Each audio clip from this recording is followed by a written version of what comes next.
work and few other units, and the medical campus adjacent to the Hadassah Hospital in Ein Karem.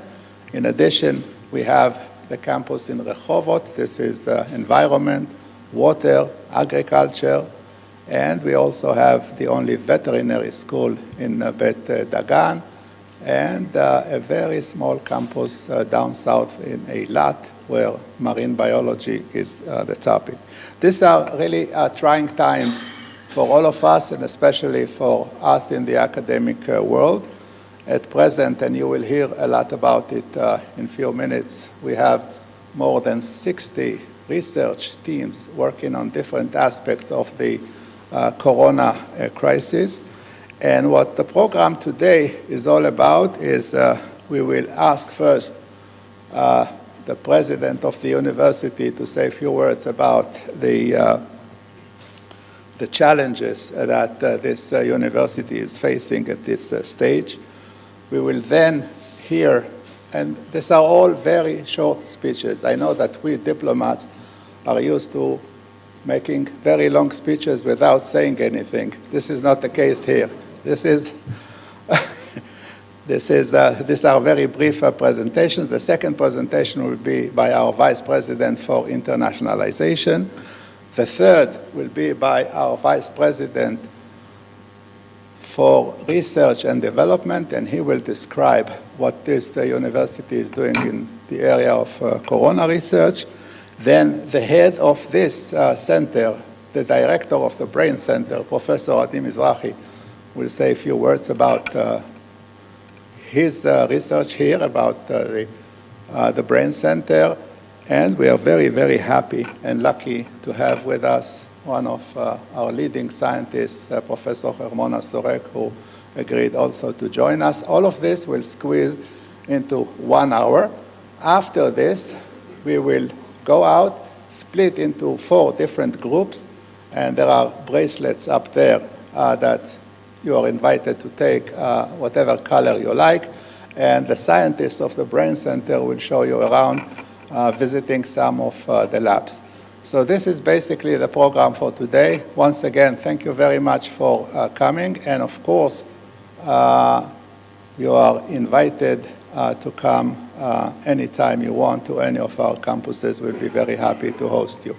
Mr. President, Professor Asher Cohen, please.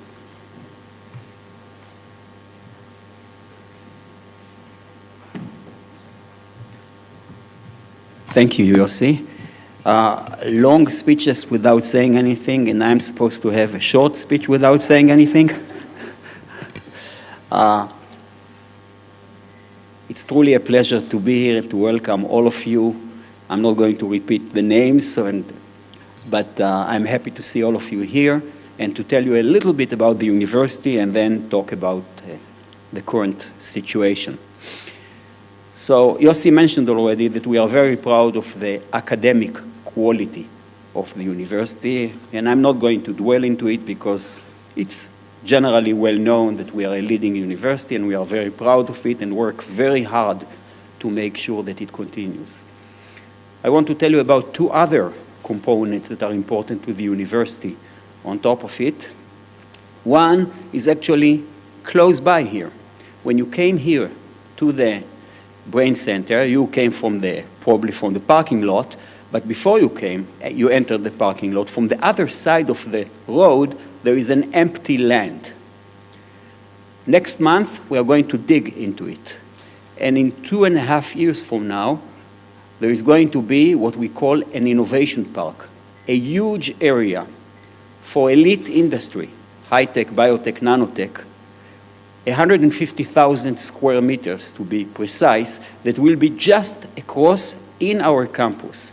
It's part of our effort to be also with strong connections to the industry, particularly the elite industry, but really emphasizing the fact that on top of our research in basic science, which we are very proud of, we are also increasing and strengthening our connections with the industry.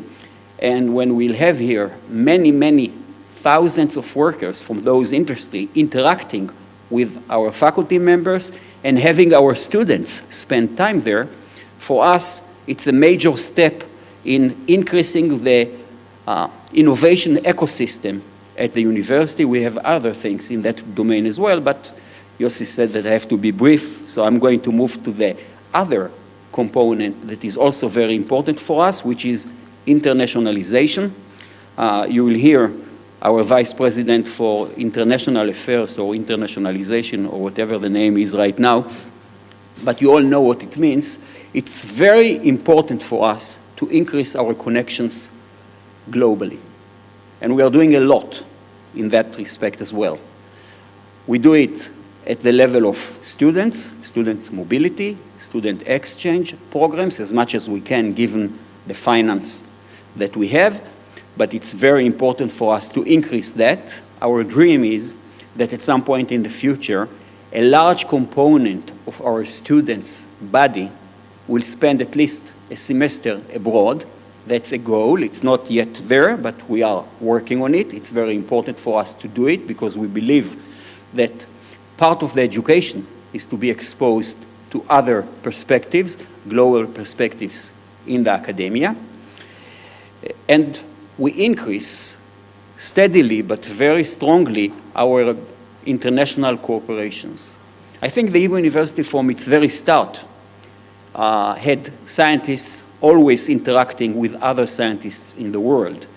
But at the level of the university, we had less activity.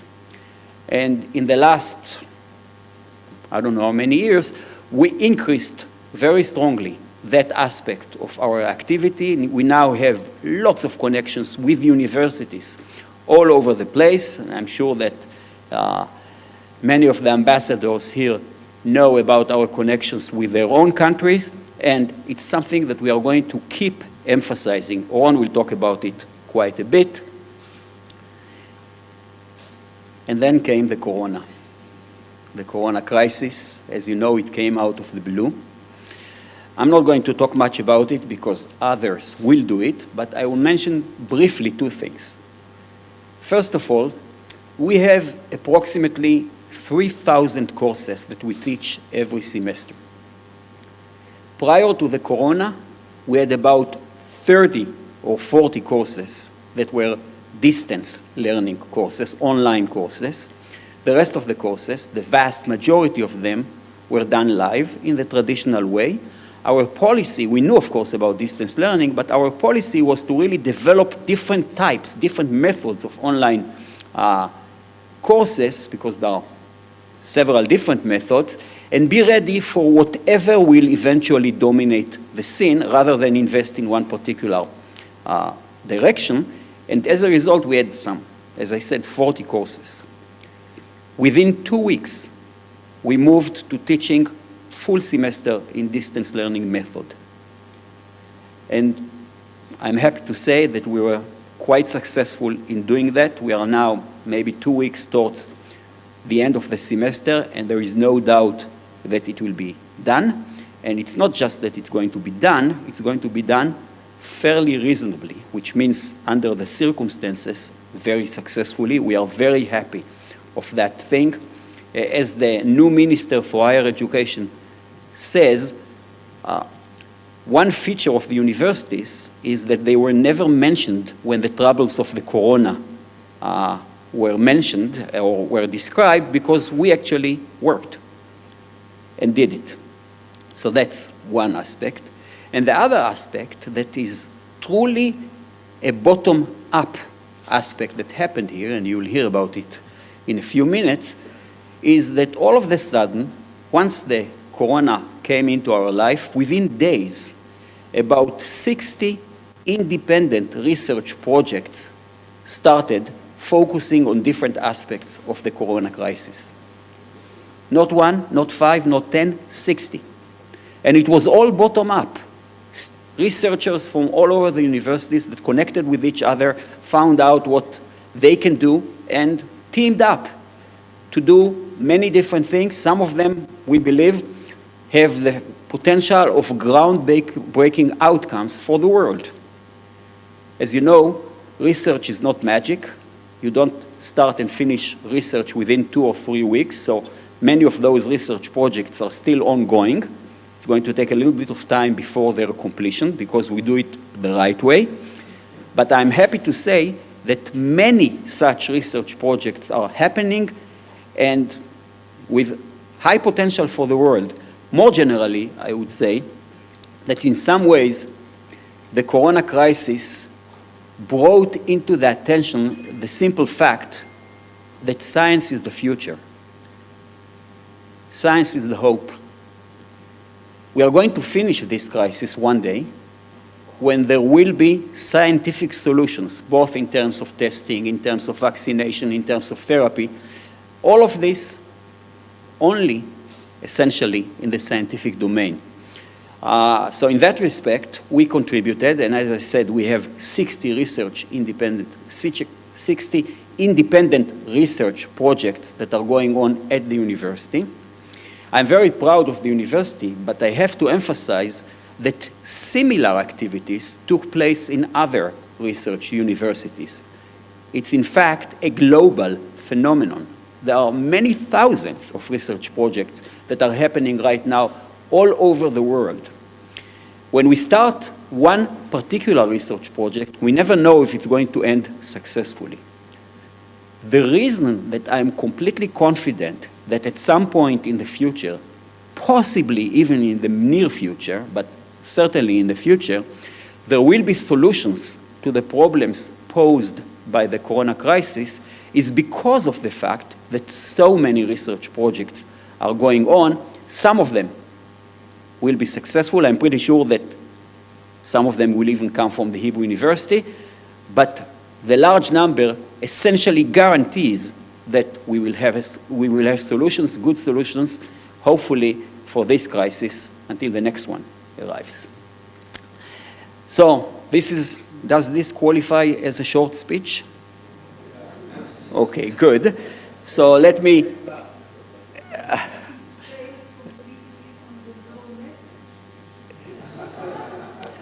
so I hope that you will do it for me, Mona. So we are, again, very happy that you are here, that you visit us. I hope you will get the impression of what we do here, and I hope to see you also in the future with and without masks. Thank you.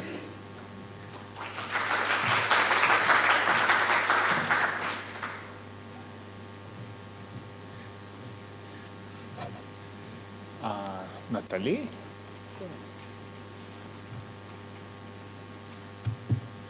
I just need my PowerPoint.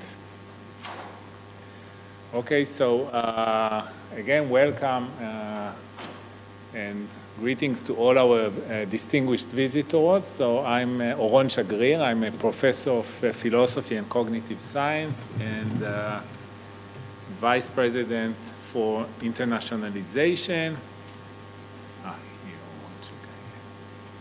Thanks. So Yossi already mentioned a few facts about the university. I will not repeat them. I will say we have about 1,000 faculty members and 24,000 students. About 10% of our students are international students, coming from over 90 countries. Many of them come for short terms. Some of them come for full degrees. We also have a lot of postdoctoral students who are really the engine of our research here. So for instance, if we have 700 postdoctoral students in the university, almost 400 of them are international students. So more than 50% of our postdocs are international. And in principle, I really want to encourage you. We have connections, as you see, with many countries, but not with all of them. And I really encourage you to approach me after this meeting, or make an appointment, and we can discuss collaborations with universities in your country. I will be very happy to do this. Yossi already mentioned the founders, the awards, the 6 campuses, nice pictures here. I will mention 3 activities that we have with international students. One is our growing student exchange programs. So we have mobility programs with many universities around the world, really almost in most places on the globe, including, of course, Asia, East Asia, Australia, a lot of them with Europe, North America, South America. We don't have yet any exchange agreement with African countries, and we'll be very happy to establish at least one in the near future. Another aspect is that, I don't know whether you can see it, but we have more, let's say, substantive cooperations with major universities around the world that include joint research projects. Again, and this includes, by the way, 2 joint research research projects that are related to the coronavirus. One is with the University of Toronto, and another one is with Shanghai Jiao Tong University. But we have many strategic and key partnerships with universities in Europe, like University of Vienna, the École Polytechnique, universities in the East, like in Singapore, Taiwan, China, and other countries. And here too, there are opportunities to expand the collaborations. The last component, let's say, that I will mention here is our international degrees. We don't have undergraduate degrees taught in English, but we have a lot, and I will mention them, a lot of graduate degrees that are open to students from all over the world. But we also encourage undergraduates to come here at least for short periods. Now we teach many of our courses in English. So the president mentioned that we teach about 3,000 courses each semester. So overall we have about 6,000 courses per year, and about 1,000 courses are taught in English. So there is really a lot of opportunities to students from all over the world to come here even for a short period and to visit and study in the university. So these are some of the PhD and master's program we have. So we have a lot in STEM, in the Faculty of Natural Science, in medicine, brain sciences, social work, humanities, business studies, law, social sciences, and also we have an international school in our Faculty of Agriculture, Food and Environment. So really there are a lot of opportunities. The last thing I want to mention is that part of being more internationalized is taking good care of our international students. So in the last few years, we really expanded quite dramatically the offering and the services we provide to our international students. So these are, I just mentioned some of them here. We have pre-arrival service. Sometimes we even meet the international students in the airport. We have academic advisors, including psychological counseling. We have a buddy system, so each international student now has a mentor who is an Israeli student. We have a lot of social and cultural activities, a lot of trips and tours to different places around Israel, weekend programs, sports centers, etc., etc. And we even offer some nice housings. Most of them are in our campus, Mount Scopus. And so I think that we get in the last few years a lot of good feedbacks from our international students, because I think the Hebrew University now really provide good services to the students. One indication of it is that about 80% of our international students decided to stay in Israel in the dorms during the coronavirus and not to return to their home countries. So again, welcome here. I will be very happy to meet you, discuss opportunities, and this was short enough? Yes, good. So enjoy the rest of the session.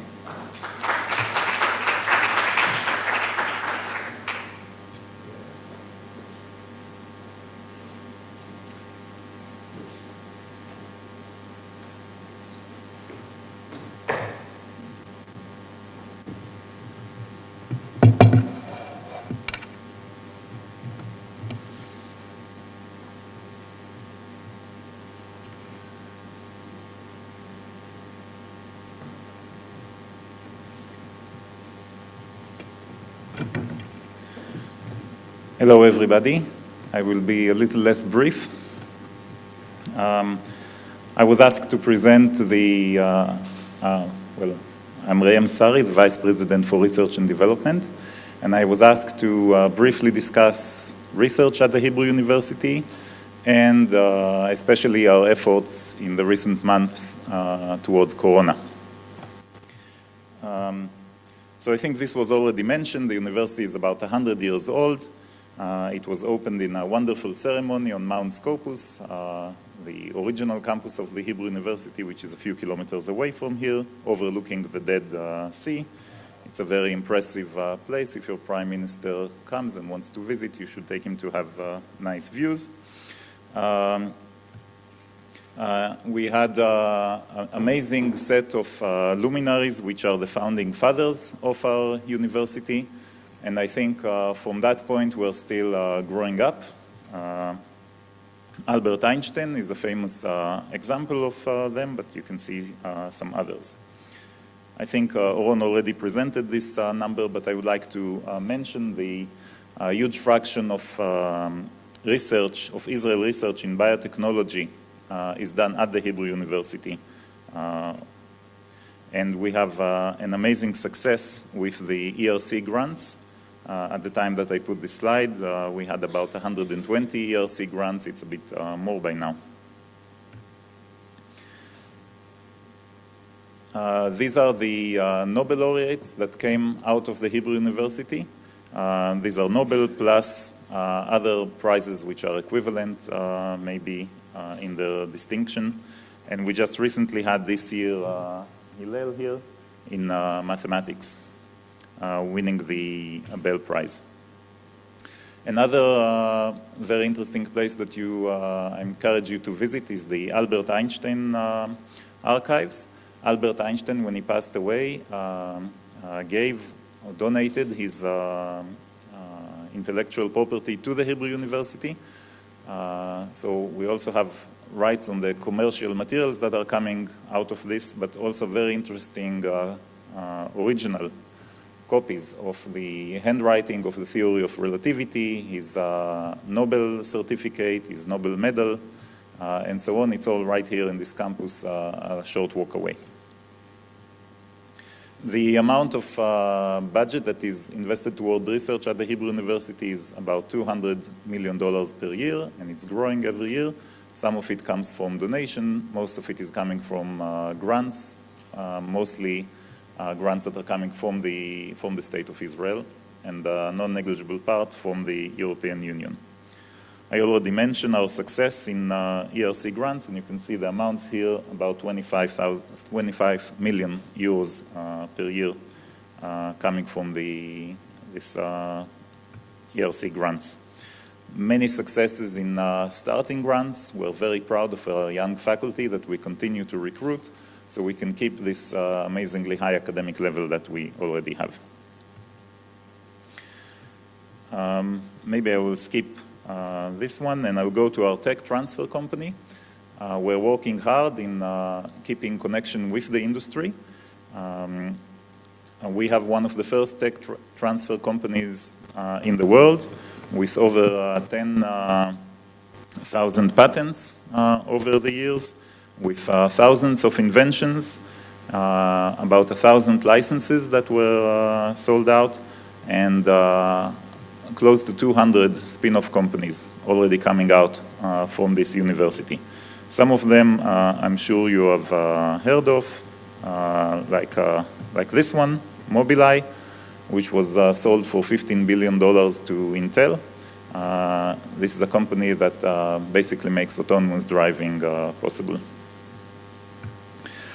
There are several directions that we push forward in research at the university. Of course more, but maybe these are the main three that we are pushing very hard now. One of them is AI and data sciences. We have a new center for that. The other one is precision medicine. Medical science and medical treatment is going to change dramatically in the next few years. Everything is going to be tailored to the individual person, and we are trying to get into that as strongly as we can. And finally, quantum information sciences. which is the ability to control material at the atomic level and to use its quantum properties for our needs. This includes quantum computation, quantum information, quantum sensing, and so on. In our case, this is going to be joint effort between our nano center, already existing in here, which will join with the quantum sciences. So we'll be able to do both the quantum parts, but also use the fabrication abilities of the nano center to make it into a useful instrument. So we hope that this combination will give us unique capabilities. Yeah, merging these two. As Asher already mentioned, we're going to build a high-tech park right in here. We are now located in this building over here.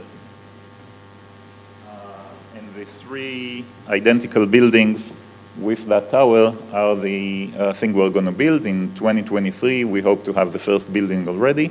And they're going to be rented to industry that has some relevance to what is going on in campus. So this will be very good for the industry, that they can use and access the infrastructure that we have on campus, and it will be great for our faculty and students that can connect to the industry. So it will be a double benefit for both, and will be also a source of income for the university. So this is a fantastic progress. So this is a very quick run-through research at the Hebrew University. Let me put now my Corona hat and talk about Corona research at the Hebrew University. Corona research. We have something like 60 projects, a little bit more, of different topics in all fields of research science that are dealing with Corona projects, involving more than 100 researchers from different faculties. Let me give you a few examples, but then I'll focus on the more significant ones, on the ones with the bigger efforts that we do. One of them is smoking withdrawal in social isolation. So that gives you an example from social sciences. How does the social isolation enhance or inhibits the ability to stop smoking for someone that is trying? Foreign workers that are coming into Israel or that are already in Israel, how do they cope with the social isolation and with the Corona pandemic? Many of them treat our elder population. They have to take care of that elder population. They have to take care of themselves. They have to take care of their families at their original countries. Do they have enough access to information, language problems? Do they have access to all the masks and gloves and whatever that we need in order to protect both them and the people that they take care of? So we're doing research like that too. 3D printing of food, sustainability, in case we go into a bigger wave than we already had.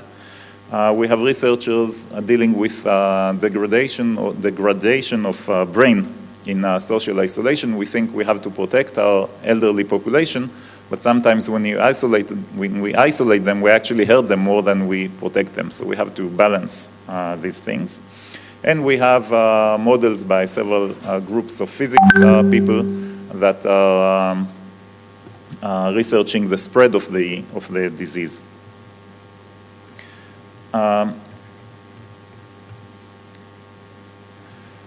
We got, I wanted to mention that in the previous slide, we got donations from philanthropic sources totaling more than $20 million to fight this virus. And much of them is invested in the projects that I'm going to describe below.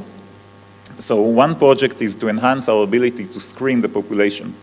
We know that even if we cannot treat the disease, if we can find who are the sick people and we can isolate just them, we can stop the spread of the disease without ruining our economy and allowing us to continue to live normally.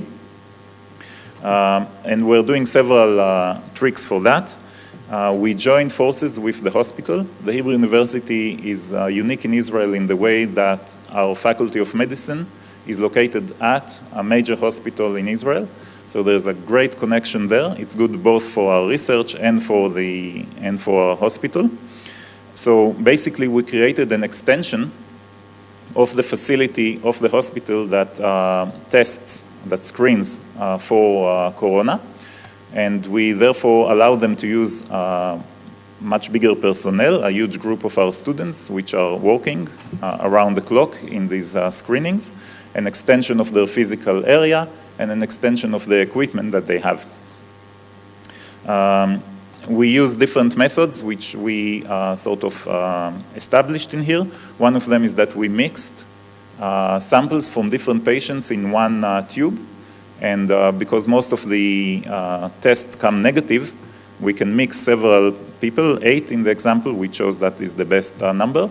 And when that tube comes negative, we know that all the 8 people don't have the virus. We don't have to check them individually. That saves a lot of time and money and the materials that were in shortage for a big fraction of time.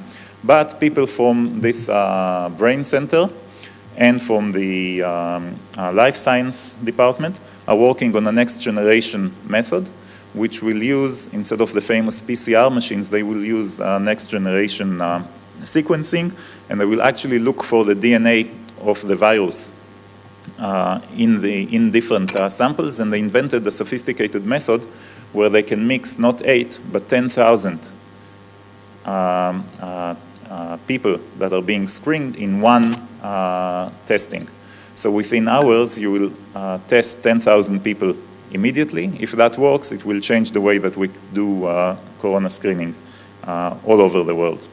The mixing of 8 people is already working in the hospital, and it's already working in the US based on some protocols that we initiated. We're also trying to understand the different parts of the immune system and how they react to coronavirus, because we know that some of the fatalities we have are not from the virus itself, but from overreaction of the immune system to the virus. So we're trying to basically fine-tune the immune system to react to the virus and fight it, but not overreact and kill the patient. We are deconstructing, in another research, deconstructing the virus to its different parts and checking which part we can deal with better, which part is susceptible to existing medicines that we already know, and what is the most efficient way to attack it. We're looking for decoys, other viruses that can attach to the same places that the coronavirus likes to attach, and therefore make the coronavirus ineffective in penetrating the human cells. Finally, we're building here the first research-oriented laboratory for BSL 3 level. This is biosafety level 3. Maybe I'll go to the next slide. When you do research in biology, if you're dealing with agents which are dangerous to humans, pathogens, you have to protect the people that are doing the research so they won't get the disease from whatever they're researching into. And corona requires a level 3 of such a laboratory. You can see there level 3. This is how it's going to look like. We are going to have a room which is completely sealed with low pressure inside, so nothing leaks out, only air is flowing in, with special filters and special protection for the people. And this specific facility is going to be used both for studying live tissues with the actual virus in the lab, and also testing the disease on animals, which is the best way to make fast progress in medicine. There is only one problem, is that mice are not susceptible for corona, and mice are the most common lab animal. And therefore, we are also developing a new kind of transgenic mice, which will be susceptible to corona. We're doing that in 2 different ways. One of them is already available, and the other one is going to be ready in October. So I think in October, we'll have both this new facility and the mice that are ready to go into that facility. So if you know that you need these mice, there are several places in the world that are producing them, but it's going to be in a huge shortage because everybody wants them, and we will have them. You can try to collaborate with us on this. I think that's it for now. Thank you.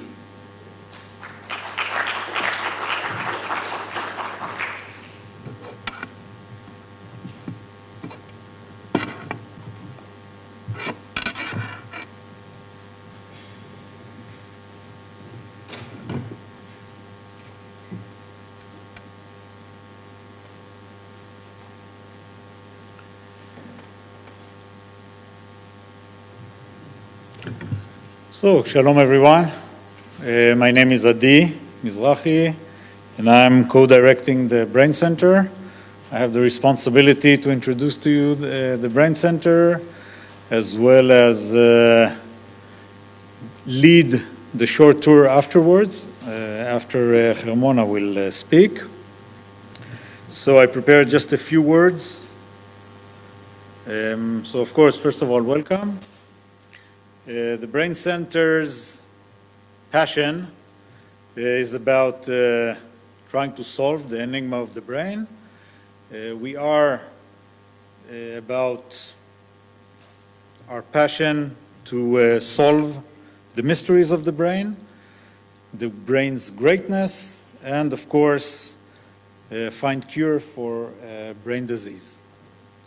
So this is important because this is not, we also have a very fruitful medical department studying brain sciences. Here, we study both the healthy brain as well as the diseased brain. Of course, the brain is what generates human greatness. This is just a few examples of successful scientists. And of course, their greatness is about the brain. But like I said, when the brain goes bad, it's a big problem. We know, for example, 6% of adults will experience episodes of depression. There are millions